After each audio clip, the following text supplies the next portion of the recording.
Bismillahirrahmanirrahim. Assalamualaikum warahmatullahi wabarakatuh.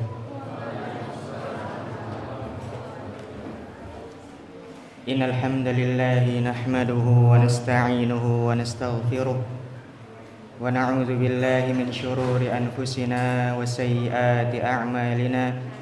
Man yahdihillahu fala mudilla lahu wa man yudlil fala hadiya lahu. Ashhadu an la ilaha illallah wahdahu la syarika lah wa ashhadu anna Muhammadan 'abduhu wa rasuluh. Ya ayyuhalladzina amanu taqullaha haqqa tuqatih wa la tamutunna illa wa antum muslimun. Ya ayyuhan nasu taqu rabbakumul ladzi khalaqakum min nafsin wahidah wa khalaqa minha zawjaha wa batha minhuma rijalan katsiran wa nisaa'a. واتقوا الله الذي تساءلون به والأرحام إن الله كان عليكم رقيبا يا أيها الذين آمنوا اتقوا الله وقولوا قولا سديدا يصلح لكم أعمالكم ويغفر لكم ذنوبكم ومن يطع الله ورسوله فقد فاز فوزا عظيما أما بعد فإن أصدق الحديث كلام الله وخير الهدى هدى محمد صلى الله عليه وسلم وشر الأمور محدثاتها وكل محدثة بدعة وكل بدعة ضلالة وكل ضلالة في النار. أحبائي في الله أعزني الله وإياكم. Saudara-saudaraku para penuntut ilmu, para pencari ilmu agama Allah Subhanahu wa taala. Alhamdulillah, segala puji hanyalah milik Allah Subhanahu wa ta'ala yang telah memberikan kita begitu banyak nikmat sehingga kita dapat berkumpul kembali di masjid Allah Subhanahu wa ta'ala, tempat di mana diambilnya sebuah ilmu syar'i, tempat di mana dilantunkannya ayat-ayat Al-Qur'an, tempat di mana dilantunkannya hadis-hadis Nabi sallallahu alaihi wasallam. Ini adalah sebuah bentuk nikmat, sebuah bentuk kenikmatan yang telah Allah Subhanahu wa taala berikan kepada hamba-hambanya, termasuk kita para pencari ilmu syar'i. Dan ini patut disyukuri oleh kita semua sebagai hamba-hamba Allah Subhanahu wa taala. Allah Subhanahu wa ta'ala telah memberikan kita berbagai macam nikmat. Di antaranya nikmat pendengaran, nikmat penglihatan, nikmat bernafas, nikmat bisa menjalankan kaki-kaki kita untuk menuju rumah-rumah Allah Subhanahu wa ta'ala. Dan nikmat Allah Subhanahu wa ta'ala yang paling besar yang diberikan kepada kita adalah nikmat kesehatan, nikmat waktu luang, nikmat berdiri kokoh di atas sunnah Nabi sallallahu alaihi wasallam, nikmat berpegang teguh kepada al-aqidah sahihah, akidah yang benar ahlus sunnah wal jamaah. Nabi sallallahu alaihi wasallam bersabda, ni'matani maghbunun fihima katsirun minan nas, as-sihhatu wal faragh. Ada dua nikmat yang di mana nikmat tersebut manusia lalai kepada nikmat dua ini, yaitu nikmat kesehatan dan juga nikmat waktu luang. Ya. Ini adalah bentuk kasih sayang Allah Subhanahu wa taala kepada kita semua. Kita masih bisa diberikan waktu luang untuk menghadiri majelis-majelis ilmu. Kita masih diberikan kesehatan untuk bisa menghadiri majelis ilmu yang dimana di dalamnya dilantunkan ayat suci Al-Quran, kemudian hadis-hadis Nabi sallallahu alaihi wasallam yang sahih, kemudian perkataan-perkataan para salafus salih, orang-orang terdahulu yang dimana mereka mengikuti sunnah Nabi sallallahu alaihi wasallam. Maka bagi kita ini harus patut disyukuri, ya, karena di luar sana banyak orang, jutaan orang di dunia ini yang tidak bisa merasakan apa yang kita rasakan sekarang. Banyak di antara mereka yang sakit, banyak di antara mereka yang sibuk dengan dunianya masing-masing, sehingga mereka tidak dapat mengimba ilmu atau mengambil ilmu, ya, yang telah Allah Subhanahu wa taala syariatkan, maka ini salah satu bentuk yang paling besar, salah satu bentuk nikmat yang paling besar yang harus wajib patut kita syukuri. Kemudian nikmat yang harus kita patut syukuri adalah nikmat berada atau berdiri kokoh di atas sunnah Nabi Shallallahu Alaihi Wasallam, dan juga nikmat kita berpegang teguh kepada akidah yang sahih, akidah yang benar, Ahlus Sunnah wal Jamaah. Ya, ini adalah salah satu nikmat juga yang paling agung yang diberikan kepada kita semua. Betapa banyak manusia, betapa banyak miliaran manusia yang di sana yang masih menyembah kepada selain Allah. Masih banyak di antara mereka menyembah patung, masih banyak di antara mereka menyembah pohon, menyembah batu, menyembah makhluk, menyembah hewan, bahkan benda-benda mati sekalipun. Ya, banyak di antara mereka yang tidak mendapatkan hidayah, yang tidak mendapatkan petunjuk agar beribadah kepada Allah Subhanahu wa taala. Ya. Maka nikmat inilah yang harus wajib patut kita syukuri semua.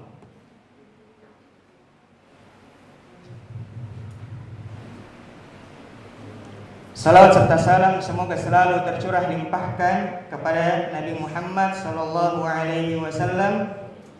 Kemudian semoga salawat serta salam juga selalu tercurah limpahkan kepada para sahabat Nabi, para istri-istri beliau, dan juga para orang-orang yang mengikuti sunnah Nabi sallallahu alaihi wasallam hingga hari kiamat kelak. Baik, pada kesempatan kali ini insyaallah kita akan membahas sebuah kitab yang paling penting. Kitab yang paling penting bagi penuntut ilmu, bagi pemburu ilmu syar'i. Ya, kita akan membahas kitab yang berjudul Ta'zimul Ilm, memuliakan ilmu atau mengagungkan ilmu. Ya, maka wajib bagi penuntut ilmu mencatat apa yang telah didengar, faedah yang telah didengar. Ya, Utsman bin Affan, Abdullah bin Mas'ud radhiyallahu taala anhuma mengatakan qayyidul ilma bil kitabah. Ikatlah ilmu itu dengan menulis. Ya, ikat ilmu dengan menulis. Karena talibul ilm ini sama pahalanya dengan berjihad di jalan Allah Subhanahu wa taala. Ya. Apa senjatanya talibul ilm? Senjatanya adalah pena. Ya, pena untuk mencatat sebuah ilmu, yang mencatat semua faedah yang telah disampaikan. Ya, maka patutnya bagi penuntut ilmu untuk selalu mencatat apa yang telah disampaikan, faedah-faedah yang telah diberikan. Ya.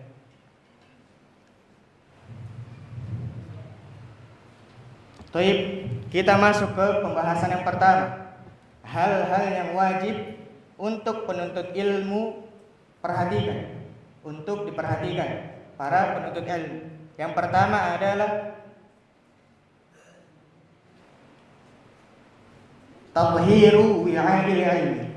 Tadhiru wi'adil ilmi, yaitu membersihkan atau mensucikan wadah ilmu. Mensucikan wadah ilmu. Apa yang dimaksud wadah ilmu itu? Sama seperti kita ketika ingin makan atau minum, tidak mungkin kita menggunakan piring atau gelas yang kotor. Ya, ketika mau makan makanan yang baru, ya, tidak mungkin kita menggunakan benda-benda yang sudah bekas, yang kotor. Ya, pasti kita akan mencucinya sebelum menggunakannya agar tidak mungkin terkena penyakit. Ya, seperti itu. Jadi sama seperti ilmu. Sebelum kita mencari ilmu, itu kita harus membersihkan wadah ilmu ini. Apa wadah ilmu ini? Wadah ilmu ini adalah hati. Ya, wadah ilmu adalah hati. Ya, bila mana hati kita kotor, bila mana hati kita masih dipenuhi dengan rasa iri, bila mana hati kita masih dipenuhi dengan rasa dengki, rasa husnuzon kepada rasa suuzon kepada Allah Subhanahu wa taala, bagaimana ilmu bisa masuk? Ya, bagaimana kita bisa menyerap ilmu kalau hati kita saja tidak bersih, masih kotor, tidak bisa dibersihkan. Ya, maka hal pertama yang wajib yang diperhatikan oleh penuntut ilmu itu adalah membersihkan hati sebelum menuntut ilmu syar'i. Ya, membersihkan hati sebelum menuntut ilmu. Ya, Nabi Shallallahu Alaihi Wasallam mengatakan innamal a'malu binniyat wa innama likulli imri'in ma nawa. Sesungguhnya semua amalan itu tergantung pada niatnya, tergantung pada hatinya. Ya, likulli imri'in ma nawa, dan semua orang akan mendapatkan tujuannya sesuai dengan apa yang dia niatkan. Ya, jika seseorang ingin berniat menuntut ilmu syar'i, maka dia akan mendapatkan ilmu tersebut apabila hatinya bersih terlebih dahulu, bersih dari kemaksiatan, pintu-pintu kemaksiatan. Ya, maka ini hal yang diperhatikan oleh penuntut ilmu, membersihkan hati. Ya, karena penyakit hati ini sangat berbahaya, dan hati kita pun gampang kotor. Ya, sedikit-sedikit kita melihat yang orang di atas kita, mungkin ekonominya, ya, kita mungkin ada rasa dengki atau iri. Ya, jadi itu pertama kali harus dibersihkan. Ya, Rasulullah Shallallahu Alaihi Wasallam mengatakan, unzuru ila man huwa asfala minkum wa la tanzuru ila man huwa fawqakum. Di sini Nabi Shallallahu Alaihi Wasallam memerintahkan kepada umatnya, memerintahkan kepada kita semua bahwa lihatlah orang-orang yang di bawah kita, lihat orang-orang yang di bawah kita, ya, dan jangan melihat orang-orang yang ada di atas kita. Ya, dan inilah cara Nabi Shallallahu Alaihi Wasallam memberikan pelajaran kepada para sahabatnya, yaitu salah satunya harus bersyukur. Ya, Nabi Shallallahu Alaihi Wasallam memerintahkan kepada kita agar melihat orang-orang yang di bawah kita, agar senantiasa kita bersyukur. Ya, kita bersyukur apa yang kita miliki sekarang. Ya, jika kita melihat orang yang di atas kita, maka kita jarang sekali bersyukur kepada Allah Subhanahu wa taala. Ya, yang pertama itu tadi. Apa yang pertama? Membersihkan wadah ilmu, yaitu hati. Ya, karena ini pondasi awal seorang penuntut ilmu, membersihkan hati. Ya, jika pondasinya saja tidak bersih, bagaimana ilmu mau masuk? Bagaimana ilmu mau terbangun? Sedangkan pondasinya saja kotor. Ya, maka ini hal yang wajib utama yang diperhatikan oleh para penuntut ilmu syar'i. Ya, itu yang pertama. Kemudian Syekh Hafizahullah Ta'ala memberikan poin yang kedua, yaitu al-ikhlasun niyah fi talabil ilm. Ya, mengikhlaskan niat di dalam mencari ilmu syar'i. Talibul ilm harus senantiasa, setiap saat harus memperbaiki niatnya. Untuk apa dia belajar? Tujuannya apa untuk belajar? Apakah untuk mendebati orang-orang di luar?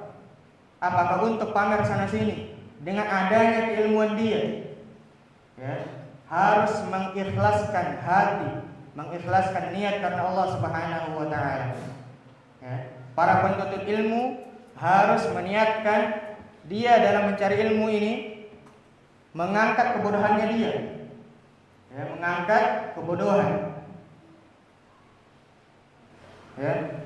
Allah Subhanahu wa taala berfirman, yarfa'illahu alladhina amanu minkum walladhina utul 'ilma darajat. Allah Subhanahu wa taala mengangkat derajat orang-orang yang menuntut ilmu.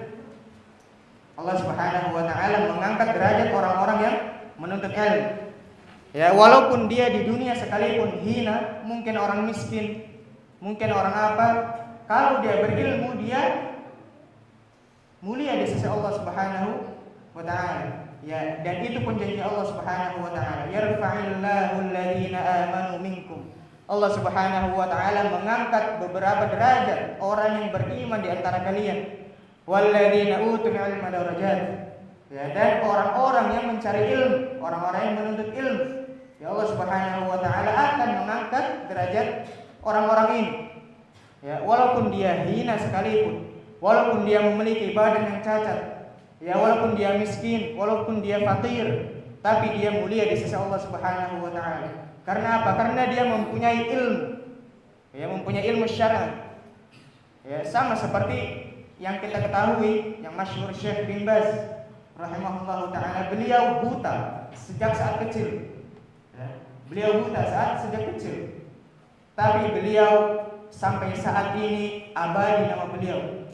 Tulisan karya beliau banyak. Ya, kitab-kitab beliau banyak. Tulisan-tulisan beliau banyak. Ya, kisah-kisah beliau dalam menuntut ilmu tersebar di mana-mana. Ya, inilah salah satu bukti bahwa Allah Subhanahu wa taala mengangkat derajat orang yang beriman dan orang yang menuntut ilmu. Ya, dan Allah Subhanahu wa taala tidak melihat hamba-hambanya dari hartanya. Ya, Allah Subhanahu wa taala tidak melihat, tidak melirik, tidak menengok kepada seorang hamba yang banyak hartanya, tapi Allah Subhanahu wa taala melihat, menoleh kepada orang-orang yang memiliki ilmu syar'i, yang dimana ilmunya pun yang diamalkan, ya, yang haram dia jauhi, yang halal dia kerjakan, yang diperintahkan dia jalankan, yang dilarang dia jauhkan. Ya, inilah salah satu bukti bahwa Allah Subhanahu wa taala mengangkat, memuliakan orang-orang yang menuntut ilmu syar'i. Ya, harus mengikhlaskan niat karena Allah Subhanahu wa taala. Ya, apalagi zaman sekarang banyak media seperti YouTube dan segala macam. Ya, Allah Subhanahu wa taala telah memudahkan kita dalam mencari ilmu. Ya, kita bisa, mungkin kalau kita ada halangan, tidak bisa hadir langsung di majelis ilmu, kita bisa melihat dari handphone masing-masing atau laptop masing-masing. Ya, banyak kajian-kajian ilmu syar'i. Ya, entah asatidzah yang mereka diketahui keilmuannya, kemudian masyayikh, ya, para ulama. Ya, dan ini pun harus kita syukuri. Ya, Allah Subhanahu wa taala memudahkan semuanya. Ya, jadi tinggal kita bagaimana, apakah kita mempunyai keinginan untuk menuntut ilmu atau tidak. Ya, apakah kita ingin mengangkat kebodohan pada diri kita atau tidak. Ya, ataupun apakah kita udah mentok di situ aja, bodoh-bodoh, tidak mau mengetahui yang mana halal, yang mana haram, yang mana dilarang, yang mana diperintahkan. Ya, itu tergantung diri kita masing-masing. Ya, dan tentunya itu sebuah hidayah dari Allah Subhanahu wa taala yang telah menggerakkan hati kita untuk menghadiri majelis ilmu atau menyimak majelis ilmu dari internet dan segala macam sebagainya. Ya, ikhlasun niyyah lillahi azza wa jalla. Ya, ini dua poin penting yang sangat-sangat berharga bagi penuntut ilmu. Yang pertama apa? Membersihkan wadah ilmu, yaitu hati kita. Untuk apa kita menuntut ilmu? Ya, apakah untuk mendebati orang lain? Apakah untuk saling bersaingan di dalam menuntut ilmu atau bagaimana? Ya, itu yang pertama. Kemudian yang kedua, ikhlasun niyyah lillahi azza wa jalla. Ya, mengikhlaskan niat kepada Allah azza wa jalla. Ya. Kemudian yang ketiga, al-isti'anatu billah, meminta pertolongan kepada Allah Subhanahu wa taala di dalam menuntut ilmu. Ya. Kita hadir di majelis ilmu atas pertolongan Allah Subhanahu wa taala. Kita mendapatkan ilmu atas pertolongan Allah Azza wa Jalla. Ya, kita bisa menyerap ilmu atas pertolongan Allah Azza wa Jalla. Ya. Jangan sampai kita menyelewengkan meminta ini kepada selain Allah. Ya, karena itu termasuk perbuatan syirik besar. Ya, meminta kepada selain Allah itu syirik besar yang konsekuensinya bisa mengeluarkan seseorang dari agama Islam. Ya, ada sedikit cerita waktu saya dari perjalanan ke Mesir ke Yaman pakai pesawat, dan di dalam pesawat itu full orang sufi, orang-orang tarik, ya, orang-orang tarekat sufi. Kemudian hanya beberapa orang saja yang ahlus sunnah di antara kita. Ketika kita perjalanan di udara menuju negeri Yaman, ya di situ pesawat sudah goyang, sudah mau jatuh. Ya, sudah mau jatuh. Di situ kita khalas, tawakkal ala Allah. Di situ kita full zikir. Tapi apa yang dilakukan orang-orang sufi? Mereka meminta kepada Nabi Muhammad SAW. Mereka meminta pertolongan kepada Nabi SAW. Dan ini termasuk apa? Penyelewengan ibadah kepada Allah Subhanahu wa taala. Karena al-isti'anah, meminta pertolongan kepada Allah Subhanahu wa taala itu termasuk ibadah. Ya, suatu ibadah. Jadi ibadah tidak hanya sholat, tidak hanya zakat, tidak hanya puasa, tidak hanya haji, tidak hanya dan yang lain sebagainya yang kita ketahui. Ya, tapi meminta pertolongan kepada Allah itu suatu ibadah. Ya, dan itu pun Allah perintahkan kepada kita untuk berdoa kepada Allah dan bukan berdoa atau meminta selain selain Allah. Ya. Jadi harus meminta pertolongan kepada Allah. Minta pertolongan kepada Allah di setiap sujud, di setiap ruku', ya, di setiap habis sholat berdoa kepada Allah Subhanahu wa taala agar hati kita senantiasa diberi keikhlasan. Ya, agar kita senantiasa diberi hidayah untuk menuntut ilmu syar'i. Ya, agar diri kita betah dalam menuntut ilmu syar'i. Ya. Itu yang poin ketiga, al-isti'anah billahi azza wa jalla.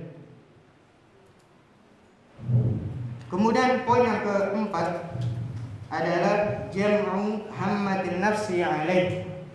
Jam'u hammatin nafsi alaih, yaitu membulatkan tekad di dalam menuntut ilmu syar'i. Ya, membulatkan tekad di dalam menuntut ilmu syar'i. Ya. Karena apa? Seperti yang tadi yang awal saya bilang, menuntut ilmu sama dengan jihad.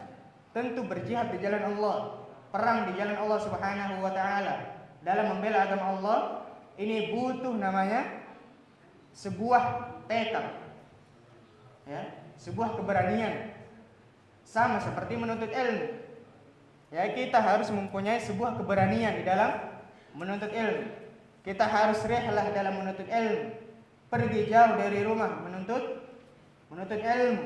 Ya, karena para salaf terdahulu mereka seperti itu, dari negeri A ke negeri B. Ya, dari negeri ke negeri, bukan dari kota ke kota, tapi dari negeri ke negeri. Contohnya Al-Imam Abdul Razak As-San'ani rahimahullahu taala. Ya, beliau dari Yaman pergi jalan kaki menuju Syam. Syam itu kalau sekarang daerah Jordania.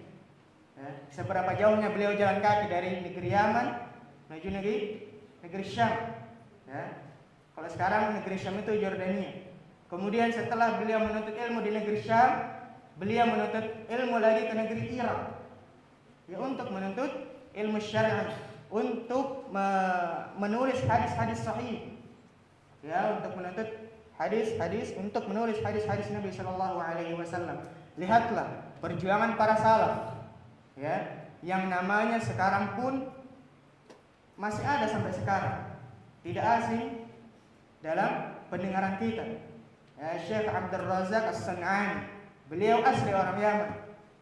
Ya, kemudian beliau menuntut ilmu pertama ke negeri Syam, kemudian ke negeri Irak, ya, dalam menuntut ilmu. Ya, inilah perjuangan para salafus salih. Ya, ada juga ulama, dikatakan ada seorang ulama yang dia ini menuntut ilmu pergi ke suatu negeri. Ya, ada yang di pertengahan jalan bahkan sampai minum air kencingnya sendiri. Ya, biar apa? Biar bertahan hidup. Ya, karena pembekalannya sudah habis di jalan.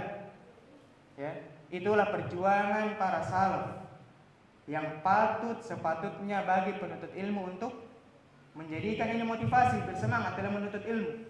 Ya, jangan sedikit-sedikit, Ustaz, ana enggak betah. Ustaz, fulan ganggu ana. Ustaz, bagaimana? Ya, menuntut ilmu ini penuh kesabaran, penuh keikhlasan. Semua dibutuhkan di dalam menuntut ilmu, bekal, keikhlasan, semangat, sungguh-sungguh. Ya, Imam Syafi'i rahimahullahu taala mengatakan, ya, tatkala beliau menasihati muridnya. Beliau bilang, "Akhi, lan tanalal ilma illa bisittatin." Wahai saudaraku, engkau tidak akan mendapatkan ilmu kecuali dengan 6 perkara. Kemudian beliau melanjutkan, "Sa'unbika an tafsiliha bi bayan." Aku akan menjelaskan, aku akan menyebutkan 6 ini secara rinci. Yang pertama, zakat. Ya, ini harus dimiliki para penuntut ilmu. Zakat, kepintaran, kecerdasan di dalam menuntut ilmu. Ya, ini harus dimiliki oleh penuntut ilmu. Zakat, ya, kepintaran, kecerdasan. Ya, kemudian yang kedua, hirs, yaitu semangat di dalam menuntut ilmu, bersemangat di dalam mencari ilmu, bersemangat mengambil faedah dari masyayikh ataupun dari asatidz. Harus mempunyai kesemangatan di dalam diri penuntut ilmu. Kemudian beliau melanjutkan, wajtihadun, sungguh-sungguh dalam menuntut ilmu. Sungguh-sungguh dalam menuntut ilmu. Ya. Jadi kita menuntut ilmu tidak hanya duduk, hadir, kemudian menulis. Tidak seperti itu. Tapi kita harus punya kesungguhan, ketekatan, semangat, ya, kepintaran. Itu yang harus dimiliki oleh para penuntut ilmu syar'i. Kemudian Al-Imam Syafi'i rahimahullahu taala kembali menyebutkan wabul ghajin, yaitu bekal. Ya, seorang penuntut ilmu harus memiliki bekal sebelum dia pergi dari rumahnya menuju tempat tujuannya dalam mencari ilmu syar'i. Ya, dia harus memiliki bekal. Ya, itu yang disebutkan oleh Imam Syafi'i rahimahullahu taala. Kemudian beliau melanjutkan wa suhbatu ustadin. Ya, harus memiliki adab kepada para gurunya. Harus memiliki adab kepada gurunya, karena adab ini wallahi sangat penting. Adab ini menentukan ilmu antum itu masuk ke hati atau tidak. Keberkahan ilmu tergantung adab antum kepada guru antum. Ya. Adab. Lihatlah Imam Malik rahimahullahu taala. Ya, beliau diperintah kepada ibundanya. Apa diperintahnya? Wahai Malik, ambillah adab Abu Hanifah. Wahai Malik, ambillah adab Al-Imam Abu Hanifah. Wahai Malik, anakku, ambil adab Imam Abu Hanifah. Ya, dan ibunya Imam Malik tidak menyebutkan ilmu yang pertama, tidak, tapi adab yang pertama. Ya. Jadi percuma orang-orang yang mempunyai banyak ilmu, orang-orang yang mempunyai segudang ilmu, orang-orang yang mempunyai setinggi bukit ilmunya, tapi kalau tidak beradab, khalas. Ya, kalau tidak beradab kepada gurunya, maka sia-sia ilmu yang telah dia dapatkan. Ya, ini penting adab dan adab. Ya, tolong dipahami para penuntut ilmu. Adab bersama guru-guru antum, adab bersama masyayikh, al-ustaz. Ya, adab di dalam mencari ilmu, dan adab juga tidak hanya di dalam perjalanan kita mencari ilmu saja. Ya, bahkan di dunia luar pun kita harus menjaga adab kita. Karena adab ini adalah cerminan diri kita sendiri. Ya, adab ini adalah cerminan diri kita sendiri. Dan ketika antum liburan, antum pulang, antum berbaur dengan dunia luar, lihat nanti bagaimana adab antum. Apakah sama di pondok atau tidak? Ya, kalau tidak sama berarti ada yang salah dengan niatnya, dengan tujuannya di dalam menuntut ilmu syar'i. Ya. Kemudian beliau Al-Imam Asy-Syafi'i menyebutkan yang terakhir adalah watuli zaman. Yang menuntut ilmu ini butuh waktu yang sangat lama. Tidak sebentar. Tidak dalam waktu yang singkat seseorang bisa menyerap semua ilmu. Ya, butuh waktu yang sangat panjang. Ya, Imam Ahmad bin Hanbal rahimahullahu taala ditanya muridnya, "Wahai Syekh, antum sampai kapan menuntut ilmu?" Kemudian Syekh Imam Ahmad bin Hanbal rahimahullahu taala menjawab, "Dari aku lahir sampai aku meninggal." Ya. Dari lahir sampai meninggal. Menuntut ilmu itu tidak ada habisnya. Ya, tidak mesti kita harus patokan gelar S1 sudah berhenti menuntut ilmu, tidak. Tidak harus S2 harus berhenti menuntut ilmu, S3 berhenti menuntut ilmu, tidak. Sampai kita meninggal pun kita membutuhkan ilmu. Karena ilmu ini semakin hari semakin bertambah. Semakin hari semakin bertambah. Maka bagi kita pun mau kapanpun itu harus menuntut ilmu. Ya, waktu kosong beri waktu antum hak untuk menuntut ilmu. Ya, kita sudah dimudahkan Allah. Kita sudah zaman sekarang, kita punya HP, kita punya laptop dan yang lain sebagainya. Ya, bisa kita gunakan, bisa kita manfaatkan media-media sosial yang kita punya dengan hal-hal yang bermanfaat. Ya, karena kalau kita sudah menggunakan media sosial dengan salah guna atau bahkan mengundang kemaksiatan kepada Allah, maka susah untuk keluar dari jeratan kemaksiatan tersebut. Susah. Ya, dan butuh waktu yang sangat-sangat lama dari lolos dari lingkaran kemaksiatan, sebuah kemaksiatan. Ya, karena sebagaimana yang kita ketahui, banyak media sosial di mana-mana terbuka. Ya, bebas kita akses kapan saja dan di mana saja. Dan ini adalah ujian bagi seorang mukmin. Ya, bagaimana sampai keimanan dia kepada Allah. Bagaimana ketaatan dia kepada Allah Azza wa Jalla. Ya. Ini adalah ujian seorang mukmin. Ya, dia sudah diberi kenikmatan. Ya. Dan faedah yang kita bisa ambil, tidak semua kenikmatan itu adalah yang berbuah nikmat.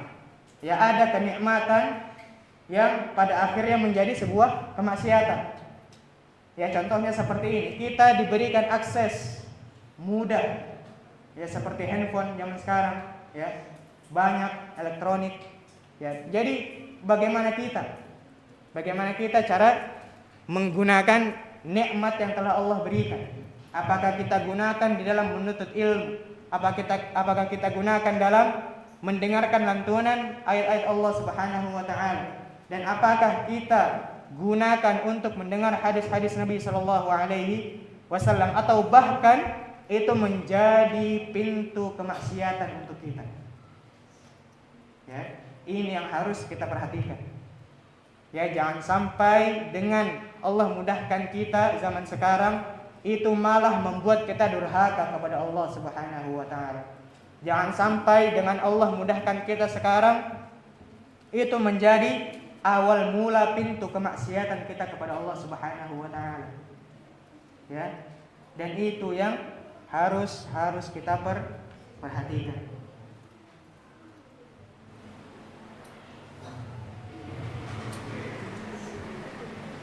Kemudian Al-Imam Al-Bukhari rahimahullahu taala mengatakan al-ilmu qabla al-qawli wal amal.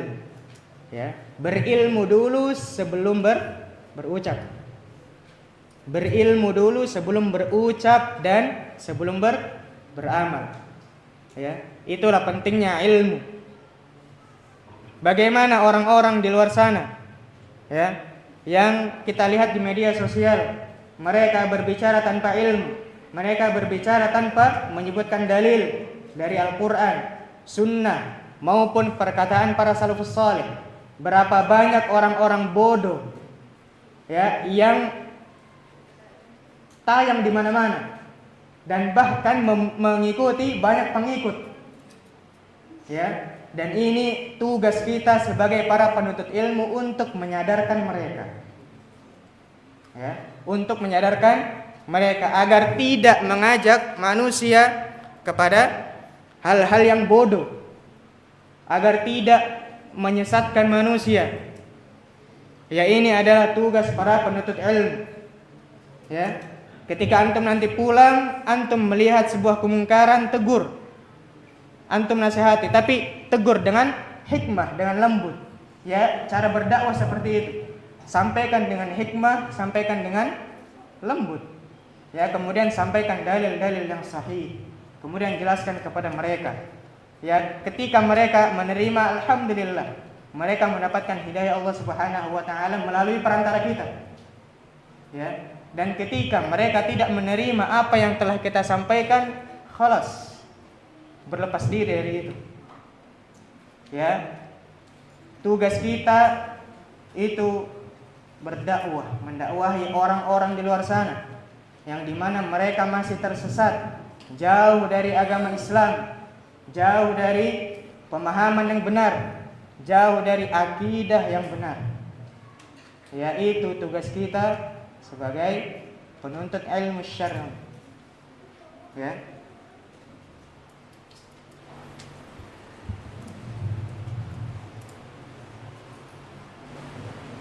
Kemudian poin yang berikutnya adalah ad-da'wah. Setelah al-isti'anah, ad-da'wah. Beliau Syekh Shalih Al-Utsaimin menyebutkan ad-da'wah, yaitu berdakwah, ya, menyeru orang-orang agar menuju jalan yang benar, jalan kebaikan. Ya, ad-da'wah. Dakwah ini sangat-sangat penting. Ya, kami pun ketika waktu belajar di Yaman, sebelum kita pulang ke tanah air, kita yang paling utama itu kita minta nasihat kepada Syekh. Ya Syekh, berikan kami nasihat sebelum kita pulang ke tanah air. Ya, beliau nasihatkan dakwah, ad-da'wah ila sabilir rasyad. Ya, kepada jalan yang benar. Beliau menasihatkan kita untuk mendakwahi orang-orang agar kembali kepada jalan yang benar, agar dia tidak tersesat dari jalan-jalan yang menyelewengkan mereka. Ya. Kemudian pernah suatu saat ketika kami makan bersama Syekh di Markis Darul Hadis di Yaman, beliau cerita ketika beliau belajar kepada Syekh Muqbil Al-Wadi rahimahullah, ya, Syekh Muqbil ini sangat-sangat tegas kepada dakwah ini, kepada dakwah Ahlussunnah. Ya, karena sebelum Syekh Muqbil kembali ke negeri beliau, ke negeri Yaman, itu semua Syiah, isinya Syiah semua. Semua Syiah, semua Yaman itu. Kemudian Syekh Muqbil, beliau setelah belajar dari Madinah, dari kota Nabi sallallahu alaihi wasallam, beliau di sana sempat terkena fitnah. sempat terkena fitnah di Saudi. Ya, sehingga beliau di blacklist. Sehingga beliau dicoret namanya. Dilarang masuk ke Saudi. Dilarang masuk utama ke Mekah dan Madinah karena terjadi suatu fitnah di sana. Kemudian beliau rahimahullahu taala kembali ke negerinya, negeri Yaman. Kemudian beliau mendakwahi manusia. Kemudian murid-murid beliau mulai banyak, mulai yang mengikuti dakwah sunnah mulai banyak, mulai bermunculan. Ya, berjelang beberapa tahun kemudian beliau memerintahkan agar murid-muridnya ini membangun markis juga, ya, tempat untuk orang-orang mencari ilmu. Ya, kalau di Indonesia pondok pesantren. Ya. Kemudian setelah diperintahkan terbangunlah markis-markis tersebut yang sampai ada sekarang ini, alhamdulillah. Ya. Disitulah mulai lagi bermunculan fitnah lagi setelah Syekh Mukbil meninggal. Bermunculan fitnah lagi. Ya, sehingga pada tahun 2014 terjadi perang di situ. Konflik.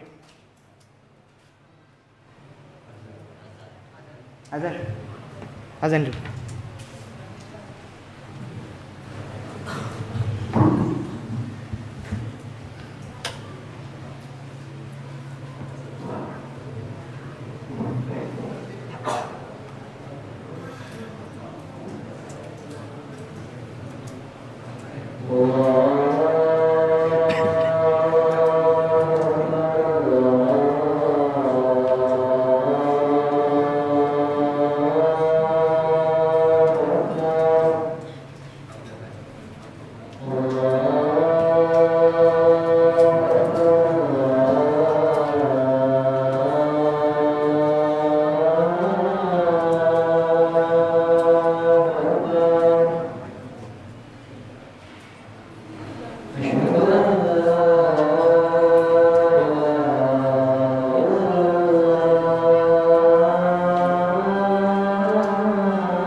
Baik, kita sedikit lanjutkan tadi yang sempat terputus ya, cerita dari Syekh Muqbil rahimahullah. Ya, kemudian pada tahun 2014 tepatnya, ya di situ mulai terjadi perang, ya, perang yang dimana memperebutkan wilayah Yaman. Ya, perang itu terjadi di antara Houthi, ya, yang kalau kita lihat sekarang yang Yaman menyerang Israel, yaitu Houthi, itu Syiah Houthi. Nah, terjadi perperangan antara Houthi dan Ahlus Sunnah di situ setelah meninggalnya Syekh Muqbil rahimahullahu taala. Ya, pada saat itu juga orang-orang Indonesia yang menuntut ilmu di Yaman pada tahun 2014 itu dipulangkan sama pemerintah, sama kedutaan besar Republik Indonesia. Semua orang dipulangkan kecuali ada cuman beberapa orang. Jadi beberapa orang ini mereka mencari tempat perlindungan, ya, di mana di Tarim. Ya, karena Yaman tempat yang paling aman di Yaman itu cuman di Tarim. Di Tarim tempatnya Habib yang kita tahu itu. Nah, di situ tempat paling tempat paling aman. Nah, sebagian tulab, ya, penuntut ilmu, mereka ada yang pergi ke sana untuk mencari keamanan. Ya, karena mereka pikir kalau pulang sayang sekali kalau pulang. Ya, itu mereka benar-benar haus akan ilmu agama. Ya, jadi ketika orang-orang Indonesia pulang semua, ya, kemudian berjalannya beberapa waktu, ada syekh namanya Syekh Abdurrahman Al-Adani rahimahullahu taala. Beliau ini dikenal di negeri Yaman faqihul Yaman. Yaitu sebutan beliau faqihul Yaman, faqihnya orang-orang Yaman. Ya, beliau itu paham sekali tentang fikih, masalah fikih. Beliau mendalami sekali di situ, di dalam ilmu fikih. Ya, sehingga beliau disebut faqihul Yaman. Ya, faqihnya orang-orang Yaman. Nah, kemudian ketika Syekh Abdurrahman beliau ingin mengisi pelajarannya kalau nggak salah setelah zuhur waktu itu. Setelah zuhur, jadi di Yaman itu ada 5 kali belajar kita. Habis salat 5 waktu kita belajar. Ya, jadi Syekh mengajar di situ. Kemudian ketika Syekh ingin mengajar, waktu itu beliau ingin mengajar tafsir Ibnu Katsir, yaitu jadwal beliau ketika siang hari. Kemudian ketika beliau memasuki ruangan tempat beliau murojaah di dalam masjid itu, ya, kemudian terdengar suara tembakan dari tempat beliau itu. Ada kurang lebih 14 kali.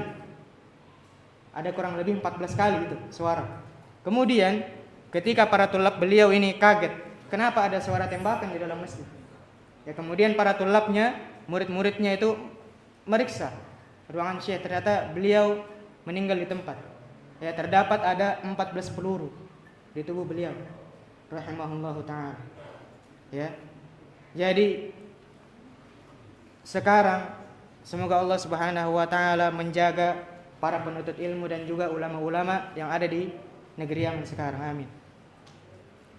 Ya. Karena menuntut ilmu di Yaman ini hanya cerita pribadi saya aja. Menuntut ilmu di Yaman ini betul-betul butuh perjuangan yang sangat. Pertama, perjalanan ke sana. Kemudian adaptasi di lingkungan di sana, adaptasi dengan makanan-makanan di sana, adaptasi dengan adat istiadat mereka. Ya, sangat butuh perjuangan dan juga kesabaran.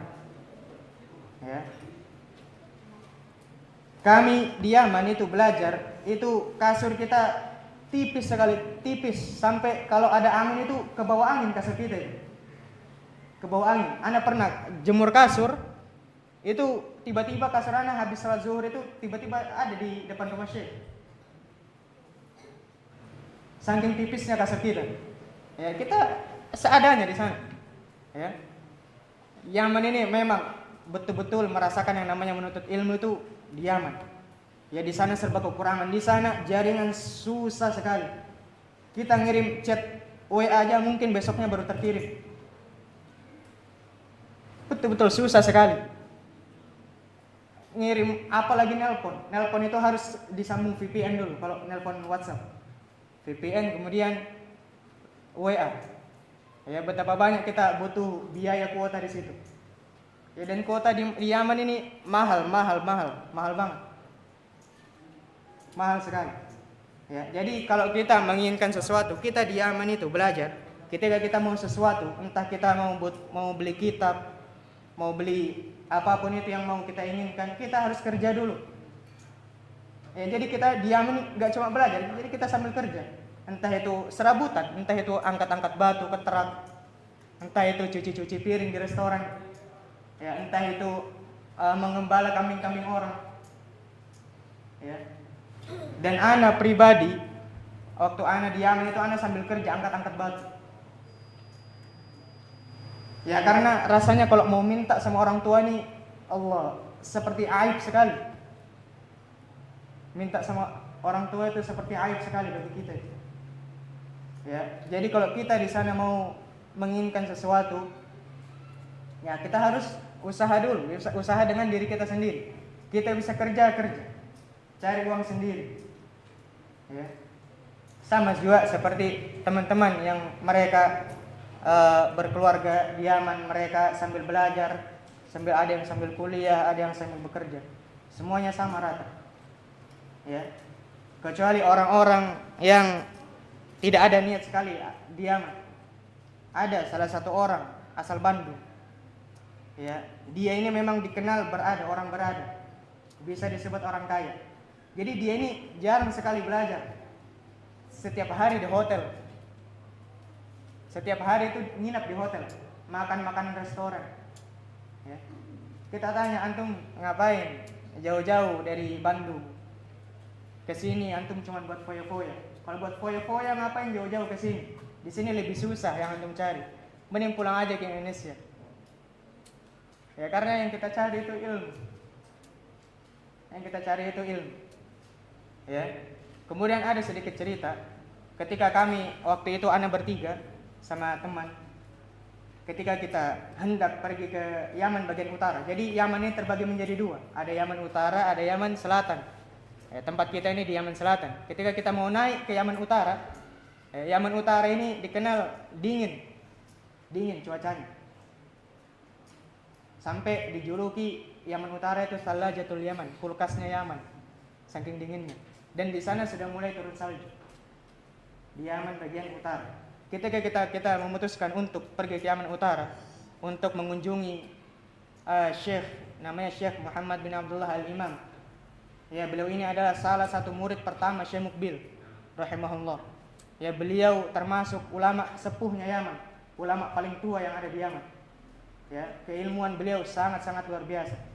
Ya, kita memutuskan untuk berkunjung ke tempat beliau, ke markas beliau.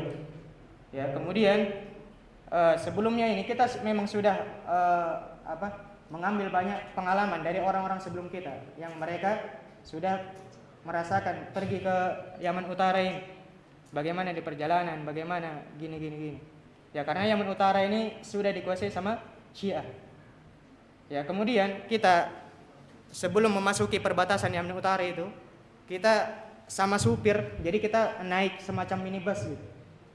Sama supir kita disuruh sembunyi di bawah jok. Ya, jadi badan kita kelipat-lipat gitu. Kita disuruh sembunyi di bawah jok. Ya.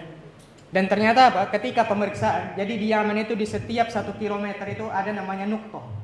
Nah, nuktoh ini itu setiap orang diperiksa, setiap mobil diperiksa. Dan itu yang jaga orang-orang Syiah. Nuktoh itu. Kemudian kita kedapatan, kemudian kita qadarullah waktu itu kita sempat ditahan di sel gitu. Kita dipenjara sama orang-orang Syiah ini. Kemudian kurang lebih 3 hari. Kemudian kita apa yang kita bawa ini semuanya diambil, seperti uang, HP, kitab, bahkan kitab pun dibakar di depan mata kita. Itu jahatnya Syiah seperti itu. Kitab yang kita bawa dibakar di depan mata kita. Uang kita diambil semuanya. HP kita dirampas semuanya. Ya. Kita sebenarnya kalau mau melawan kita bisa, tapi kita masih ingat ini bukan negeri kita, negeri orang. Ya, kemudian berjalannya berapa hari, dan kita selama 3 hari, kurang lebih 3 hari, itu kita nggak ada makan, nggak ada minum. Karena kita dikasih makan, tapi jorok. Dan kita pun orang Indonesia, kalau ngelihat makanan yang jorok itu pasti nggak mau makan, pasti milih lebih nggak mau makan. Kita seperti itu. Kita nggak makan, nggak minum 3 hari itu, betul-betul kurus. Allahu Akbar. Ya. Kemudian pas hari ketiga itu malam, kita dibebaskan sama salah satu tentaranya Syekh Muhammad bin Abdullah Al-Imam. Ya, karena datang kabar dari Ma'bar sana bahwa kita ditahan. Kemudian kita dibebaskan. Ya, kemudian kita diantar ke Ma'bar itu, namanya Ma'bar. Itu Yaman Utara, di Ma'bar, provinsi Zamar. Kemudian kita bertemu kepada Syekh Al-Imam. Sebelum ketemu beliau itu kita harus melewati 5 penjaga dulu. Ya, kita diperiksa. Ya, karena beliau ini betul-betul dijaga. Kita diperiksa, kita aman semuanya karena HP kita sudah diambil. Bahkan kitab pun kita sudah tidak ada bawa. Jadi tinggal bawa dompet. Alhamdulillah dokumen-dokumen seperti paspor, KTP enggak diambil. Nah, kita masuk, kita lolos di situ, kita masuk. Dan pertama kali kita minta dari Syekh atina nasihat. Syekh, beri kami nasihat. Karena nasihat itu betul-betul penting. Kata Nabi SAW, ad-dinun nasihat. Ya, agama itu nasihat. Ya, dan itu yang harus waktu itu kami tanamkan, nasihat. Pertama kita minta nasihat.